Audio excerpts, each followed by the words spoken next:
Secular academia has not been a friendly place to Christians since the cultural shift in the United States. What is the role of the Christian scholar in academia?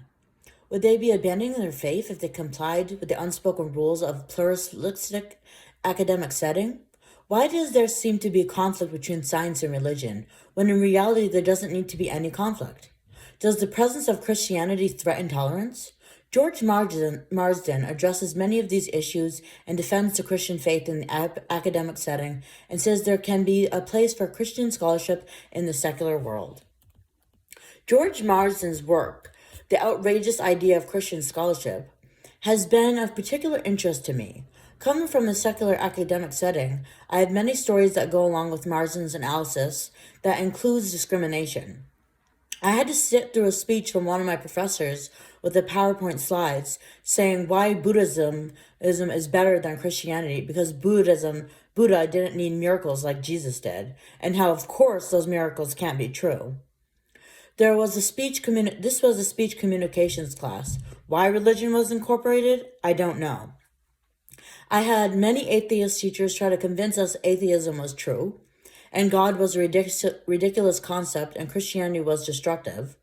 I had a teacher try to force me to write a paper why relativism was true, when humorously that is a contradiction for a belief that beliefs are no truth. In the same class, one of the books said, "What's better, a chopstick or a fork?" And then, right after, it said, "What's better, Christianity or Islam?" Comparing eating utensils to beliefs that people are willing to shape their whole lives around and even die for. I had a friend who was an art major that was forced to look at pictures of Jesus with feces all over his body. I had a friend, what was the most shocking, however, was a study I did on some classmates. I sort of killed two birds with one stone. I incorporated a class project with a personal study.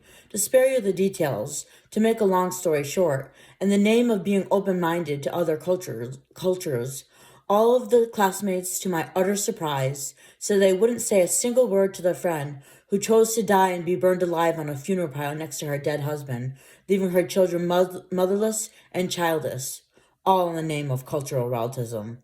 The only truth, of course. Interestingly, Christian professors that I had were quiet about their faith. Why did this all happen? And what should our response be? Marsden has a lot of answers to these questions. Although Christianity has a long history in academia, the restraining of religion in academia has a long history as well. Originally, Christianity within academia was distinct from supernaturalism of the day and promoted a Christian idealism. This shift had to do with the push of scientific research. Eventually, the Christian viewpoint lost its voice in history, politics, sociology, economics, literature, and psychology. The drive against discrimination and biases in the end led to a strong bias against Christianity. One of the reasons this is argued is because it's believed religion isn't scientific enough. This tradition came straight from the Enlightenment that seemed to separate science from religion and replacing its authority. It is also believed that the acceptance of religion would reverse the hard-won gains of diversity and tolerance. Also, it is believed that the boundaries between church and state may be violated if religion is accepted in academia. It is also thought that Christians will not be able to adapt to academic rules in a pluralistic setting. Marsden argues this and says Christians are not betraying their faith to follow some of the academic rules and can add to the discussion in their own set of evidence. He does say, however, that there is a line in which Christians cannot cross if it causes them to go against their faith. For Marsden, theology can reshape academia through in many fields. It can reshape the natural sciences, humanities, anthropologies, morality, and ethics. Perhaps that is exactly the point to why many secularists don't want to add Christianity to their curriculum, because the implications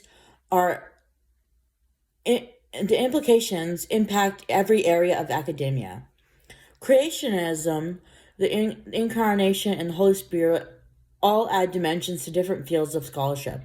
In the last chapter, Marsden both encourages the Christian scholar and warns them. He encourages them to engage in the academic communities, but also warns against mainstream academic culture and stresses the need for the fruit of the Spirit. Although many seculars, as well as conservative Christians, do not think Christianity can tolerate secular academia, Marsden suggests there is a place for it. I have a hard time knowing where to place those boundaries in the secular setting myself, because if I spoke freely about my faith as an educator, as many of the atheist professors I've had did, then I know I would be fired.